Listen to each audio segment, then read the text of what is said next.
Coach, what do you think made the difference in this one? I give them some credit again. They played a little bit better. They made some more shots than we did a little bit. I liked our process. We missed some ones that we usually make, but they made some really second chance points, hurt us. It wasn't a lot, but when they got them, like they capitalized them with threes. But we won the second half. I thought our guys, trying to find some energy. Jared came in and gave us a little bit of a push. We just couldn't overcome the hurdle. We got it to 9, I think, once, or maybe twice. Yeah, you mentioned them hitting some threes. There was a sequence there, I think, with about 9 minutes to go in the fourth where the lead was cut to 9, and then they hit 2 threes. 2 threes back to back. How significant was that? Yeah, that kind of pushed the game ahead, but we still even made a run late. I give our guys credit for staying with it, even on a tough shooting night. We still found some energy there to make it a competitive game at the end. What did you think of the impact of Jordan's absence on a night when the team struggled to shoot from the field?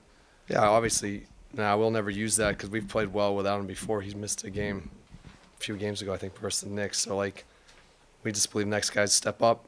Whoever's in there gets the opportunity.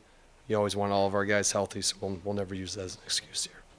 With the three-point struggles that you guys had, was that mostly just missing good shots, or what'd you see?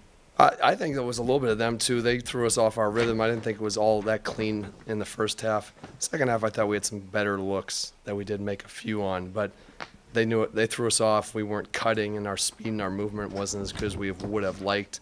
I think that threw up our rhythm of our shooting.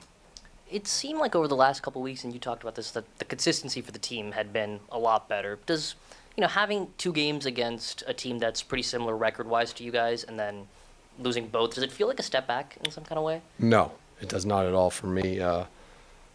We didn't love what that game was, a competitive game down there when turnovers and offensive rebounds hurt us tonight. We fought them. We just didn't, some offensive rebounds, threes went their direction, but we're trending. We're doing stuff that's positive in the right direction. Sometimes you have these games. We move forward. The percentage of Kyle's shots that are at the rim have been much higher since he came back from injury, and that continued tonight, obviously, in a great performance for him. What do you think about his aggression and how it's kind of upticked since he came back from the injury? Yeah, he's starting to find his rhythm, but he's been attacking the rim even before the injury, and now he's starting to find that rhythm again with that. We always like when he gets downhill to draw such a crowd for us, so we want him to continue to play that way. What happened with Malcolm? Just right foot soreness. We'll know more as we go. Didn't shoot it particularly well tonight, but over the last 6-7 games, you guys have really shot it well from 3. What's been the driving catalyst behind that?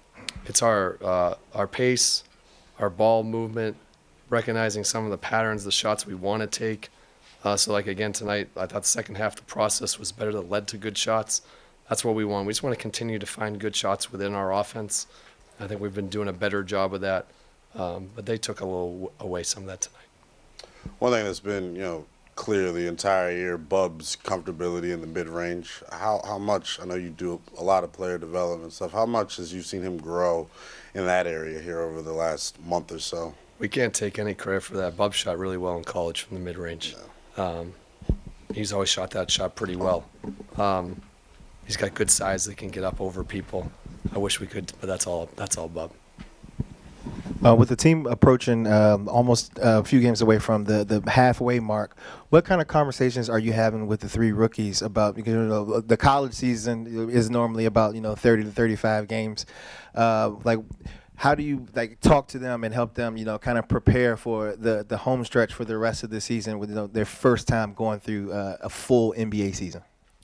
We talk to them about that stuff on it, not about what the totality of the games are. We talk about habits and what you need to do to train to get yourself ready to play.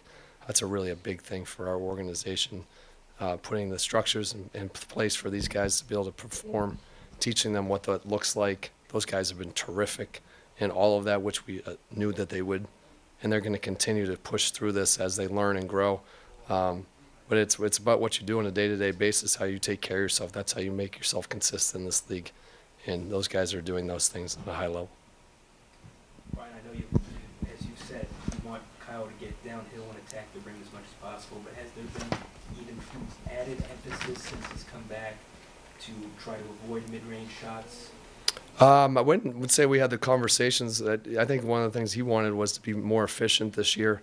I think efficiency is that's one of his strengths is getting to the rim. He's such a strong force driving. He's obviously his cutting game's and really improved too. So this is a great example. Like this is a guy who's in the prime probably of his career, and he's still improving. And he's still finding new things within his game. So kudos to him. He's getting better and better.